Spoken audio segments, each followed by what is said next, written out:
নির্বাচন নিয়ে বারবারই আমরা শুনছি জুনে নির্বাচন, ডিসেম্বরে না হলেও তবুও কেন এই সংশয়, এই বিষয়টি আমরা জানার চেষ্টা করব। পাশাপাশি আমরা সাম্প্রতিক যে বিষয়গুলো, তেলের দাম বৃদ্ধি, গ্যাসের দাম বৃদ্ধি কেন হয়েছে এবং তাতে করে বিনিয়োগে যে আয়োজন এখানে হয়েছে, বিনিয়োগ বোর্ড থেকে যে আয়োজন নেওয়া হয়েছে সেখানে আসলে কতটুকু প্রভাব পড়তে পারে বোঝার চেষ্টা করব। আজকে আমাদের অনুষ্ঠানে উপস্থিত আছেন ডক্টর মোহাম্মদুর রেজাউল করিম।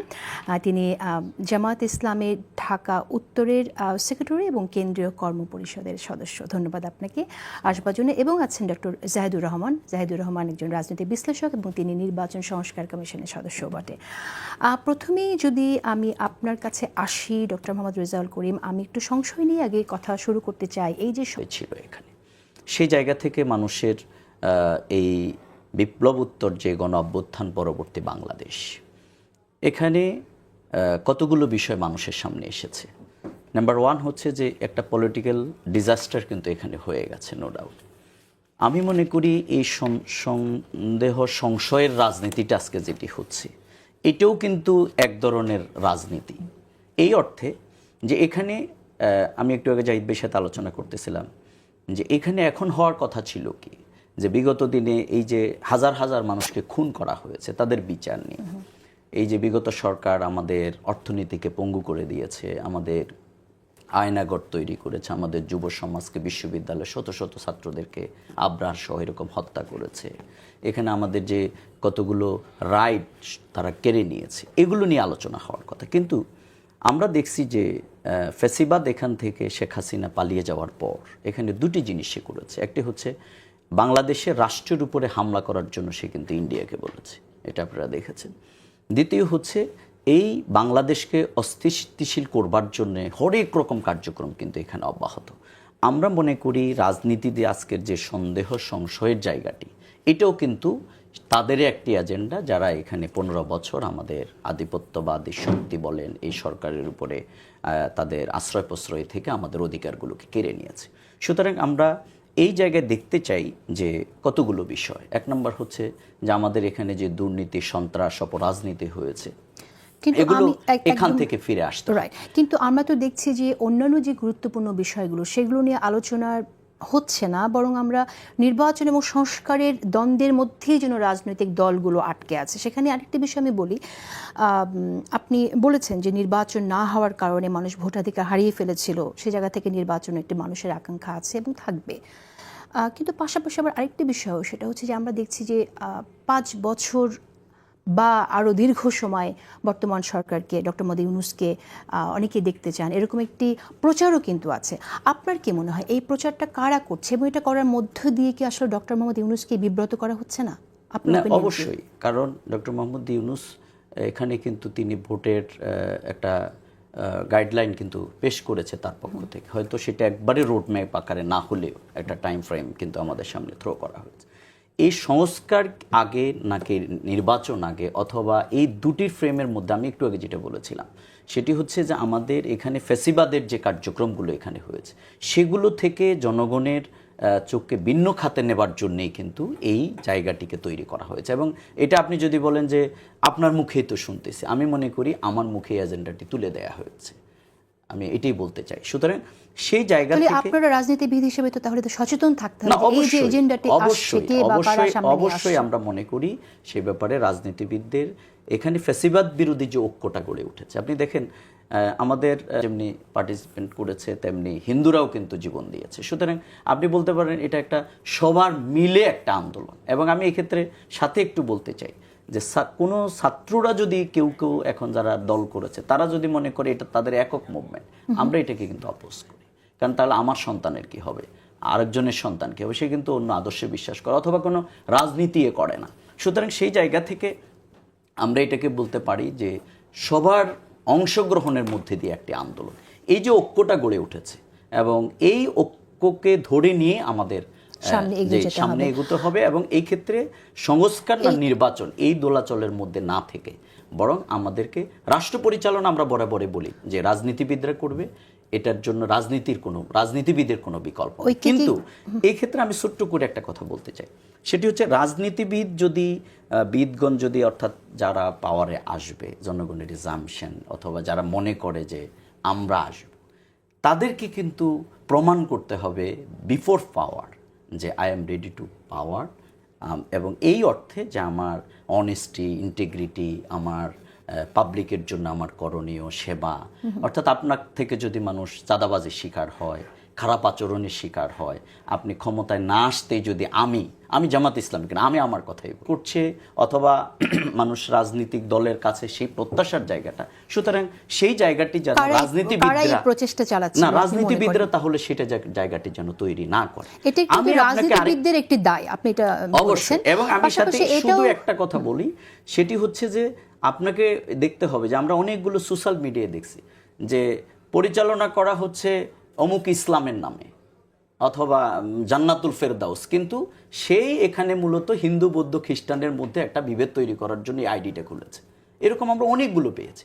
সুতরাং সেই জায়গা থেকে সোশ্যাল মিডিয়ার পারসেপশনটাকে যদি আমরা শুধুমাত্র নিয়ে যদি আমরা মনে করি আমাদের বিভেদের রেখা অনেক বড়, আমি সেটা তো বিশ্বাস, এই জায়গাতেও রাজনীতিবিদদের দায় আছে, সেই বিষয়ে আমি আপনার কাছে আসব।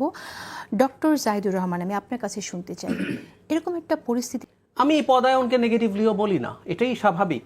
আমাদের সমস্যাটা অন্য জায়গায়, যে আমরা এমনভাবে দলীয়করণ করার ফলে যেটা হয় দেশের নিয়ম আইন এগুলো ভঙ্গ করি। ধরুন আমেরিকাতে তো পুরো প্রশাসন, মানে আমাদের যেমন সচিবের মতো পদ আছে, তাদের তো আসলে সচিবের পদ নেই, সচিবই মন্ত্রী, পুরো সেট নতুন করে আসে, আরেক সেট চলে যায়, তাই তো?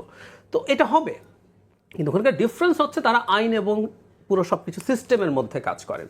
এখন তারা তাদের লোক যদি নিয়ে আসেন, এই মুহূর্তে এই সরকারের উপরে তো নানা রকম রাজনৈতিক দল, পক্ষ, নানান জনের, আমার খুব মনে পড়লো নম চমস্কির সবচেয়ে বিখ্যাত বইগুলোর একটা হচ্ছে ম্যানুফ্যাকচারিং কনসেন্ট। আপনি সম্মতি আসলে উৎপাদন করতে পারেন। আপনি যখন কোনো একটা কাজ করবেন, আপনার কাজ হচ্ছে সম্মতি উৎপাদন করা। যেমন ধরুন শেখ হাসিনা সম্মতি উৎপাদন করেছিলেন, উন্নয়ন নাও, সুতরাং নির্বাচন আমি আমার মতো করে রাতে সিল মেরে টেরে করে ফেলি, আমাকে ঝামেলা করো না। ঠিক একই রকম কনসেন্ট ম্যানুফ্যাকচার হচ্ছে এটা।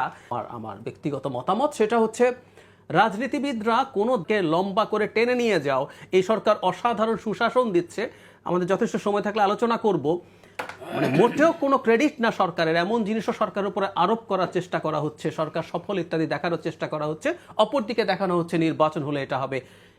নির্বাচন, আমরা যদি ডেমোক্রেটিক প্রসেসে বিশ্বাস করি, নির্বাচিত হলে কে ক্ষমতায় আসবে এটা নির্বাচনের আলোচনার সাথে আসতেই পারে না, ফুল স্টপ। বিজেপি ক্ষমতায় আসবে। নরেন্দ্র মোদী কি হিসাবে পরিচিত সারা ভারতে, তার সেই গুজরাটের বিভৎসতার পর। আচ্ছা, কংগ্রেস কি তখন বলেছে আমরা নির্বাচন দেব না, দিলেই তো মোদী ক্ষমতায় চলে আসবে, প্রধানমন্ত্রী হবে, তোমরা আমাদেরকে মাইনে নাও? নেই।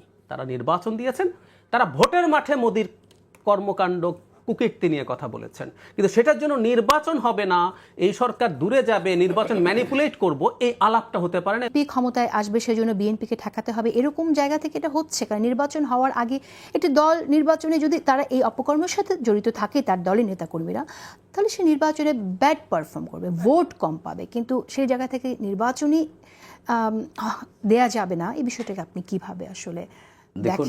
জাহিদ ভাই মনে হয় একটু আমাদের দলকে একটা মিসকোট করছেন, সেটা হচ্ছে ইলেকশনের ইস্যুতে।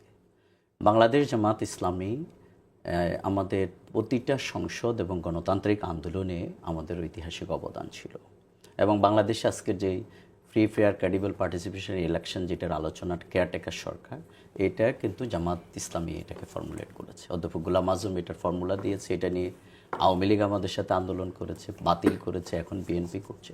সুতরাং বাংলাদেশের একটি স্থিতিশীল বাংলাদেশ, গণতান্ত্রিক বাংলাদেশ, এটা আমাদের থেকে কেউ প্রত্যাশা করে না, এবং অন্য কেউ এটার মায়ের থেকে তাহলে মাসির দরটা বেশি হবে।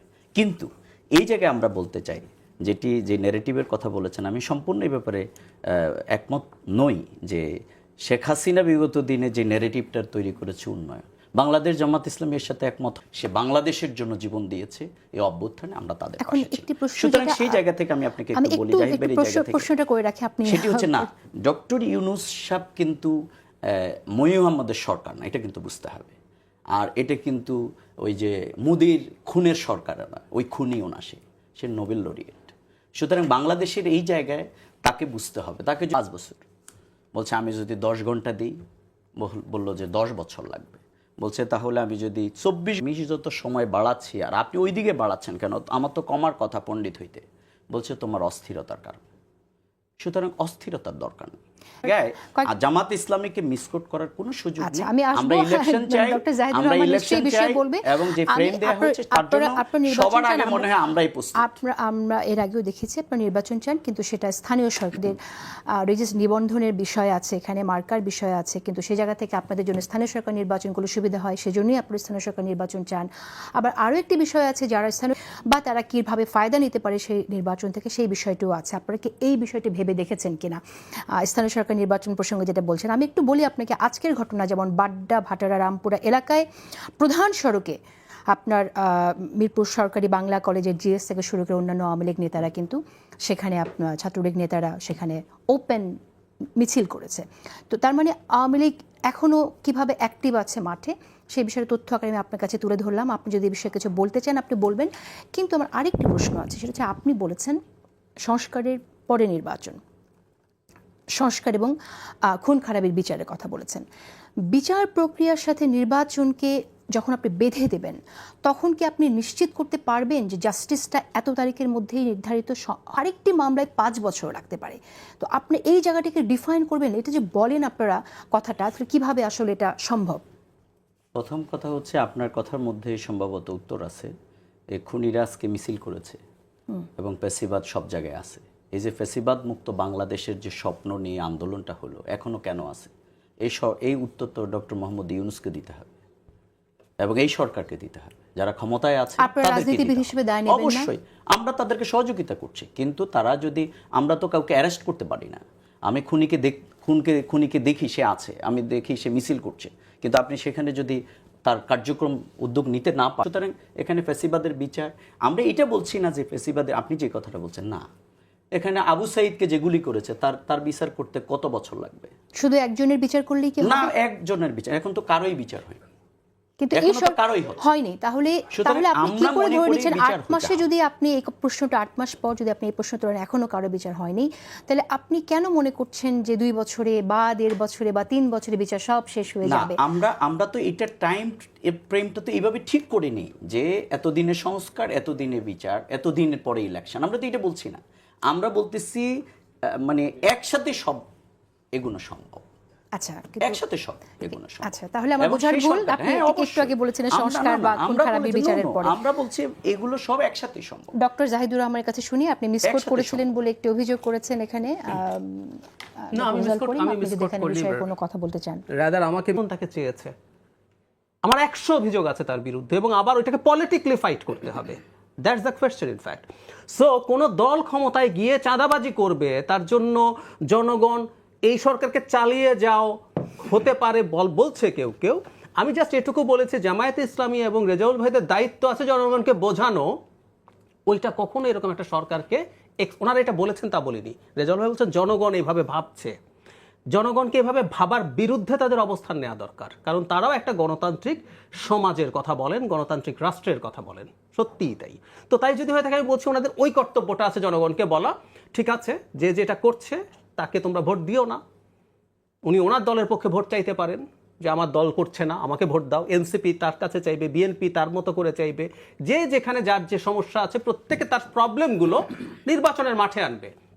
ধরুন জামায়াত ইসলামের 71 নিয়ে প্রশ্ন আছে, এখন কেউ ক্ষমতায় এসে বললো জামায়াত ইসলামীকে আমি ক্ষমতায় যেতে দেবো না, কারণ ধরেন কোন একটা সময় এমন অবস্থা হলো যে জামায়াত ক্ষমতায় চলে যেতে পারে, এই ভয় দেখিয়ে আমি এটারও বিরুদ্ধে দাঁড়াবো। কিন্তু র্যাদার এটা নির্বাচনের মাঠে আসবে, সে সেটা ব্যবহার করবে, ব্যবহার করে জনগণকে চেষ্টা করবে বোঝানোর জন্য, কেউ যদি মনে করে জামায়াতকে ভোট দিও না, আমাকে ভোট দাও। এভাবেই আসলে রাজনীতি কাজ করে। সংস্কারের আলাপ হলো, বিচারের কথা আসলো, কথার কথা সংস্কার বিএনপি খুব বেশি মানবেন, এটা অবশ্য প্রকাশ্যে বলেছে, তাই আমি তার নাম নিয়েই বলছি। তো সে সংস্কার চায় না, তো কি হয়েছে? বিএনকে ঘাট ধরে আপনি সংস্কার খাওয়াবেন? No way. জামায়াতে ইসলামী সংবিধানের এত সংশোধনী নিয়ে এত আলাপ, সবচেয়ে মতৈক্যের যে সংশোধনী আর্টিকেল 70, বিএনপিও সেই সংশোধনী চায়, জামায়াত চায় না। এমনকি জামায়াতকে আমি ঘাট ধরে বলবো তোমাকে 70 মানতে হবে, ওনাদের একটা রাজনীতি আছে, এই রাজনীতি নিয়ে মাঠে রাজনীতি হবে। তারা বলবে দেখো জামায়াত কিন্তু 70 অনুচ্ছেদ সংশোধন করতে চায় না, বিএনপি এটা চায় না ওটা চায় না বলে রাজনীতি হোক, কিন্তু সংস্কার চাই না বলে নির্বাচন হতে পারবে না, নো ওয়ে। প্রধান উপদেষ্টা ক্যাটাগরিক্যালি তার ইন্টারভিউতে, একাধিক ইন্টারভিউতে বলেছেন সবগুলো দলের মধ্যে কমন যেটা, আমি তো মনে করি 70 অনুচ্ছেদের সংশোধনে যদি জামাত না চায় 70 সংশোধন হওয়া উচিত না, জামাত যদি শেষ পর্যন্ত কনফিউজ না হয়। জামাত খুবই গুরুত্বপূর্ণ একটা স্টেক হোল্ডার, গায়ের জোরে চাপিয়ে দেওয়ার কিছু নাই। বিএনপি যদি সংস্কার দিয়ে নির্বাচনে যেতে চায়, জনগণকে বলুন আপনারা সবাই যারা অনেক সংস্কার চান, যখন বিএনপিকে ভোট দিও না, আমি অনেক সংস্কার করব, করলে তোমার এই কল্যাণ হবে। আমি এই প্রশ্নটা জানতে চাই, জামায়াত যদি ক্ষমতায় যায়, আমি রেজাউল ভাইকে প্রশ্ন করছি, ওনারা কি বিচার বন্ধ করে দেবেন? এনসিপি তৈরি হয়েছে 24 সালের যে গণ অভ্যুত্থান সেটার উপরে, তারা বন্ধ করে দেবে? বিএনপির মতো টর্চার তো খুব বেশি দল হয় না এই এন্টায়ার সময়ে। দলের প্রধান থেকে শুরু করে জেল খেটে, দলের মহাসচিব সন্তান মারা গেছেন, তারেক জিয়া বাইরে পড়ে আছেন বছরের পর বছর, নেতাকর্মীদের বিরুদ্ধে মামলা, খুন, 2700 যে এক্সট্রা জুডিশিয়াল কিলিং হয়েছে তার মেজর অংশ বিএনপি, গুমের মধ্যে তার মধ্যে আছে। তো দেই ওনাদের অনেক নেতাকে শেখ হাসিনার সময় মৃত্যুদণ্ড দেওয়া হয়েছিল আইসিটিতে। প্রথম যে বিচারের রায় হয়েছিল জনাব কাদের মোল্লার বিচার শেষ হতে, প্রাথমিক বিচার, এরপর কিন্তু আপিল হয়েছে, আরও অনেক স্টেপ হয়েছে, 2.5 বছর সময় লেগেছে, 2.5 বছর, আই রিপিট। তো তাহলে শেখ হাসিনা প্রায়োরিটি দিয়ে বিচার করে 2.5 বছর লেগেছে প্রথম কেসটার প্রথম রায় হওয়ার ক্ষেত্রে। তাহলে কি 2.5 বছর কমপক্ষে আমরা নেব? আর কোন পর্যন্ত নেব বিভিন্ন জায়গায় বলা হচ্ছে, আসলে এটা বললে সবচেয়ে ভালো হতো। তাহলে আমরা একটু ক্লারিটির জন্য একটুখানি জানতে চাই, ডক্টর রেজাউল করিম, আপনি কি একটু বলবেন নাকি প্রশ্ন যেহেতু সামনে এসেছে? এখানে আমি আবারও বলছি, আমরা প্রস্তুতির প্রশ্ন দ্বারা হয়, তাহলে সেই জায়গায় জামাত ইসলামীকে সবচেয়ে বেশি প্রস্তুত দল হিসেবে পাওয়া যাবে। যারা যারা এখন খুব বেশি ইলেকশনের কথা বলছে, তারা ইলেকশনের সব ঘোষণা করলে দেখা যাবে যে কত মারামারি হয় আর কি। সুতরাং সেই জায়গায় জামাত ইলেকশন আমরা চাই। আমরা দেখছি যে আপনারা প্রার্থীও অনেক জায়গায় নির্ধারণ করে ফেলেছেন। সুতরাং সেই প্রশ্নটা আমাদের উপরে কেন ব্লেম আকারে দেয়া হয় না, কিন্তু এই যে আপনি বললেন যে নির্বাচন আচ্ছা, বাংলাদেশের কোন মানুষ বিচার চায় না আওয়ামী লীগের? নির্বাচনের সাথে বাংলাদেশের কোন মানুষ? না, আমরা তো সেটা বলছি না। না না, আমরা বলছি না যে এই সরকারের অধীনে সব বিচার হতে হবে, এই সরকারের অধীনে সব বিচার, কারণ বাংলাদেশের আওয়ামী লীগ 15 বছর যে জঞ্জাল তৈরি করেছে, তাহলে আমাদের আমিরে জামাত, সেক্রেটারি জেনারেল, আমাদের যে স্টেটমেন্ট সেগুলো আপনারা তাইলে পড়ছেন। বলা হচ্ছে যে আমাদের এখানে 15 বছরের যে জঞ্জাল, সেগুলোকে আপনি যদি 15 মাস অথবা 3 মাসের জন্য আপনি বলেন যে এগুলো আমি শেষ করতেছি, এটা কোয়াইট ইম্পসিবল, এটা পারবে না তারা।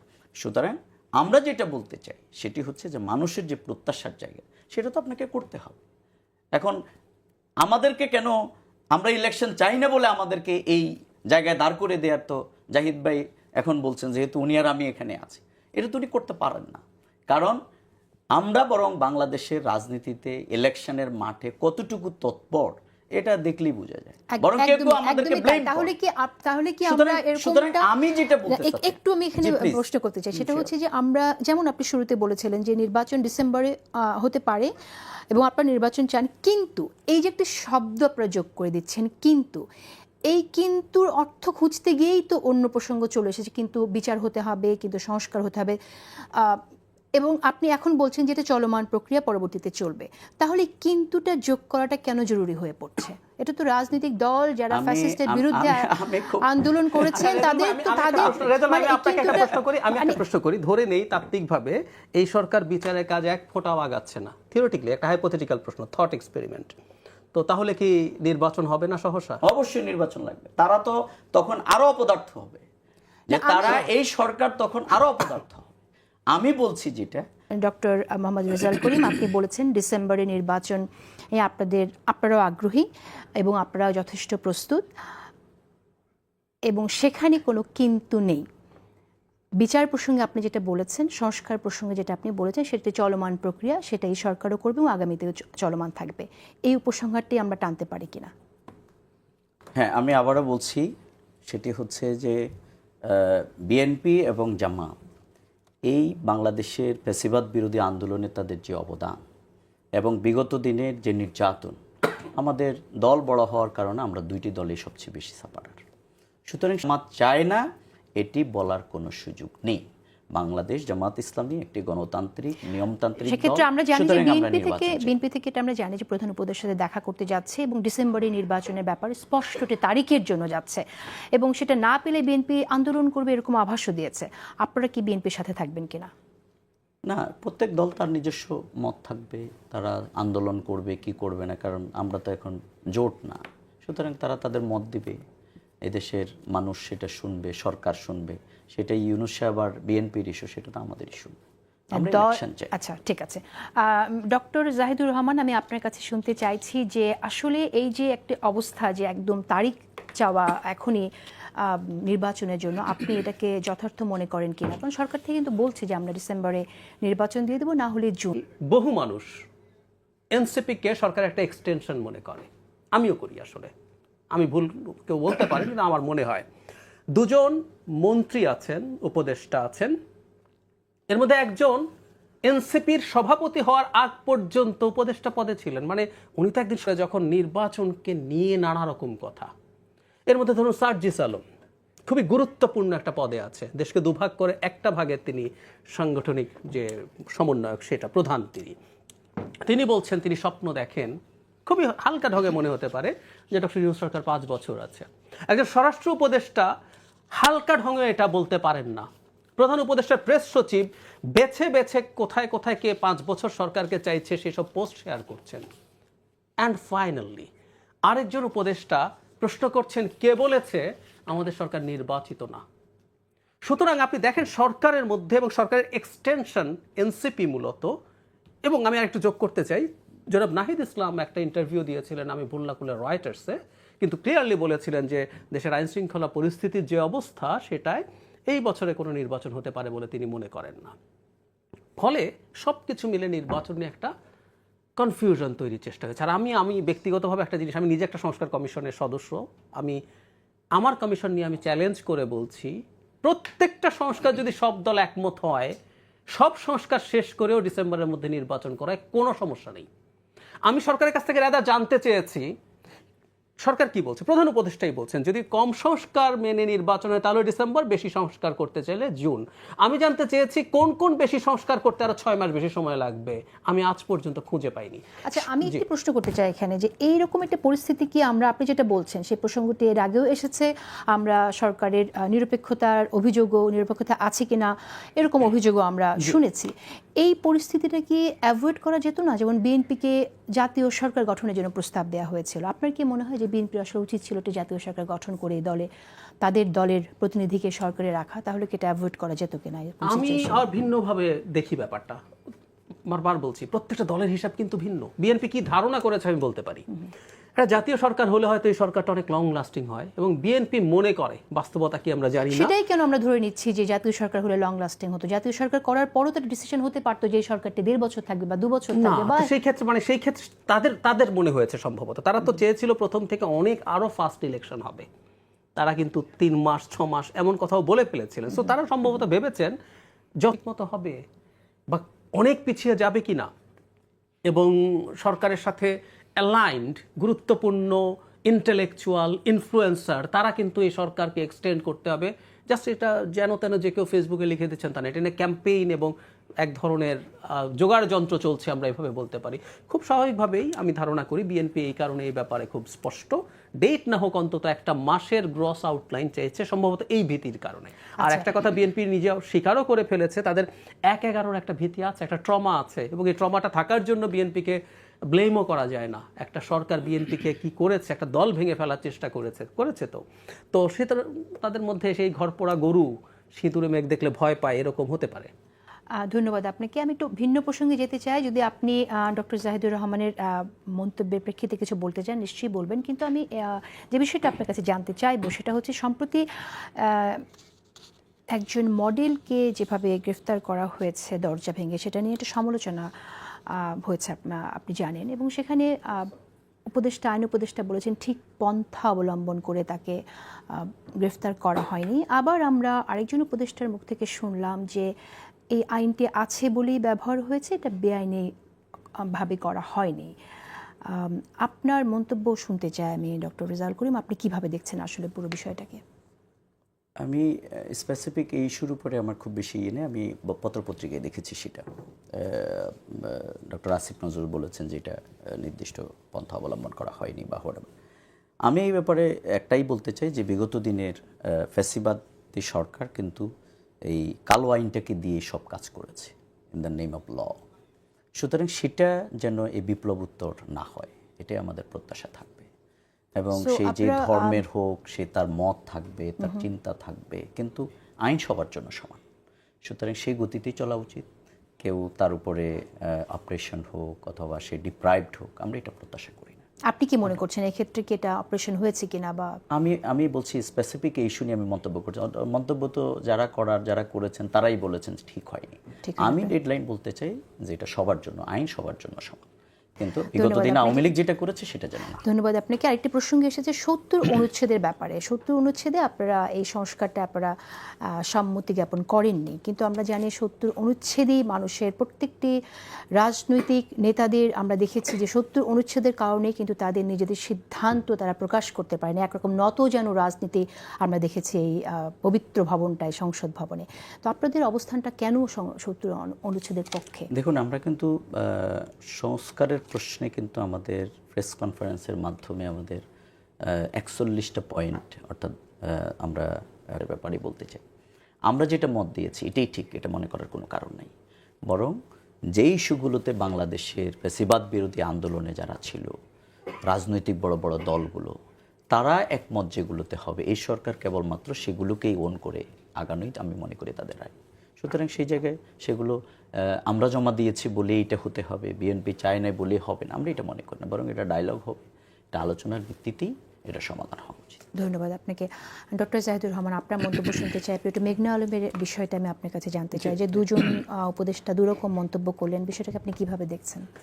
মানে বিশেষ সহকারী বলছেন এই আইনে মেঘনা আলমের সঙ্গে প্রথম ব্যবহৃত হচ্ছে না।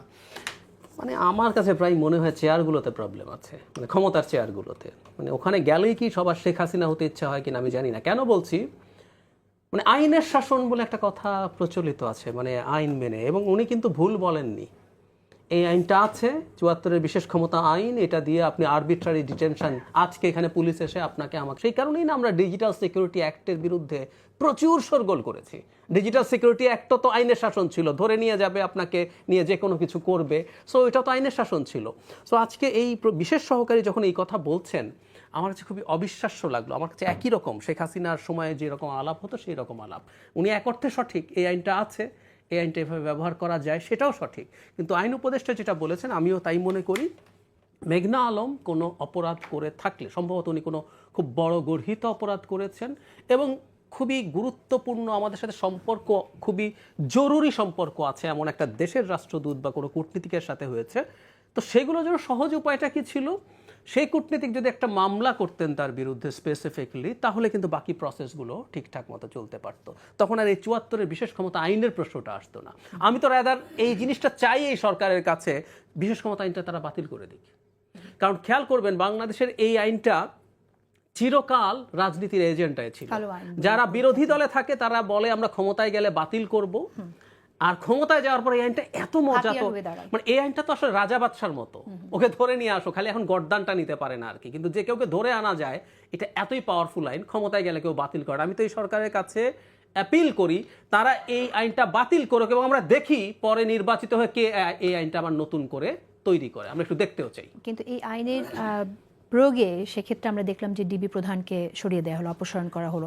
আপনি কিভাবে দেখেন বিষয়টা? তিনি কি আসলে কারো অনুমতি ছাড়া, কারো সাথে ডিসকাস না করে কাজটি একাই করেছেন কিনা?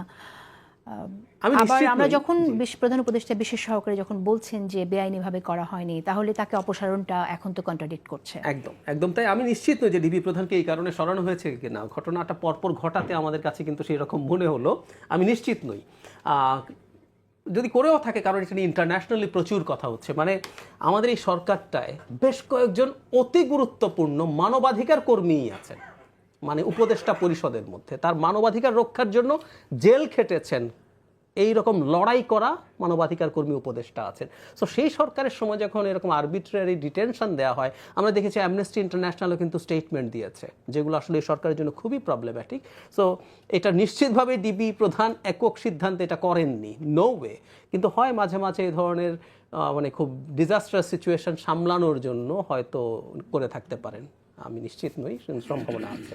এই ডিজাস্টার সিচুয়েশন আর আমি আবার একটা জিনিস বলে রাখি যে প্রধান মানে বিশেষ সহকারী যে কথাটা বলছেন যে আইন মেনে করা হয়েছে, ইয়াস আইন মেনে করা হয়েছে, কিন্তু এই আইন কোনো আইনই না, এই আইনটা থাকতে পারে না, এটা একটা কালো আইন, যেটা আমরা বারবার বলেছি। আপনারা জানেন যে গ্যাসের দাম বাড়ানো হলো, সেক্ষেত্রে নতুন উদ্যোগী যারা ব্যবসায়ী বিনিয়োগ যারা করতে আসবেন তাদের জন্য এটা কতটুকু আসলে নেতিবাচক ভূমিকা রাখবে? আমরা একটা বিনিয়োগের জন্য একটা অনুষ্ঠান দেখলাম, আয়োজন দেখলাম, এবং তারপর আমরা দেখছি যে এভাবে 30% রাইট গ্যাসের দাম বৃদ্ধি করা হচ্ছে। আমি একটু আপনার কাছে শুনতে চাই, আমাদের সময় খুব কম, ডক্টর রেজাউল করিম, আপনি যদি একটু আপনার মন্তব্য জানান, আপনি কিভাবে দেখছেন এটা কি বিনিয়োগকে নিরুৎসাহিত করবে কিনা, এটা অবধারিত ছিল কিনা ঠিক এই সময়টাই যে বিনিয়োগের একটা সম্মেলন হলো ঠিক তার পরপরই এভাবে আপনার গ্যাসের দাম বৃদ্ধি? দেখুন, আমি বলবো যে বিগত 15 বছর মানুষ যেভাবে এখানে নির্যাতিত হয়েছে, দ্রব্যমূল্য বিভিন্ন ধরনের, সুতরাং সরকার এমন কোনো উদ্যোগ গ্রহণ করা উচিত নয় যেটার কারণে আমরা যারা সাধারণ মানুষ তারা সাফারার হই। সুতরাং গ্যাস বৃদ্ধি করার মাধ্যমে সরকার যতই যুক্তি দেখ না কেন, সাধারণ মানুষ কিন্তু এখানে হবে। এই ক্ষেত্রে আমরা মনে করি সরকারকে এটা অন্যভাবে মিনিমাইজ করা উচিত। সরকার দ্রব্যমূল্য হ্যান্ডেলটা অন্তত কিছু ক্ষেত্রে আমরা বলতে পারি ভালোই করেছে। সুতরাং এটা সরকার যদি কারো প্রেসক্রাইবে এটা করে থাকে, আইএমএফ অথবা অন্য কারো, তাহলে সেই ব্যাপারে আমরা সরকারকে বলবো যে এটি না করে বরং একটা শুনানির মাধ্যমে সরকার এটা বৃদ্ধি করে দেয়। এটা না হয়ে বরং জনগণের যেই এখন যে অবস্থাটা আছে সেটাকে গুরুত্ব দিয়ে এটাকে, কিন্তু বৃদ্ধির সিদ্ধান্ত চলে এসেছে, সেই জায়গায় আপনারা কোনো কর্মসূচিতে যাবেন সাধারণ মানুষের কথা চিন্তা করে? বা শুধু প্রতিবাদই থাকবে? আপনার মনে হয় যে প্রতিবাদী কাজে দিবেন? আমরা প্রতিবাদ দিয়েছি, যেহেতু আমরা বিগত দিনে আওয়ামী লীগ সরকারের সময় যেরকম রাস্তায় নেমে যেতাম, এখন সরকার যতই হোক আমরা যারা আছে আমাদের আন্দোলনের মাধ্যমেই তো সরকার। সুতরাং এই সরকারের বিরুদ্ধে আমাদের আন্দোলনে গিয়ে আমরা প্রয়োজনে সে ব্যাপারে আমরা আরো কথা বলব, সিদ্ধান্ত হয়তো চেঞ্জ করতে পারে। সরকারের ব্যাপারে। আচ্ছা, সময় খুবই কম, আমি ডক্টর জাহিদুর রহমান আপনার কাছেও শুনতে চাই এই বিষয়ে যে আপনি কি মনে করছেন নতুন যারা বিনিয়োগে আগ্রহী, আমরা শুনছিলাম 3100 কোটি টাকার বিনিয়োগ আসছে, সেখানেও এটা কীরকম বিরূপ প্রভাব ফেলতে পারে? পাশাপাশি ভোজ্য তেলের দামও বেড়েছে, আপনি জানেন যে রাজস্বের কারণে সেই সিদ্ধান্তটি সরকারকে নিতে হয়েছে। আপনি কিভাবে দেখছেন পুরো বিষয়ে? খুব দ্রুত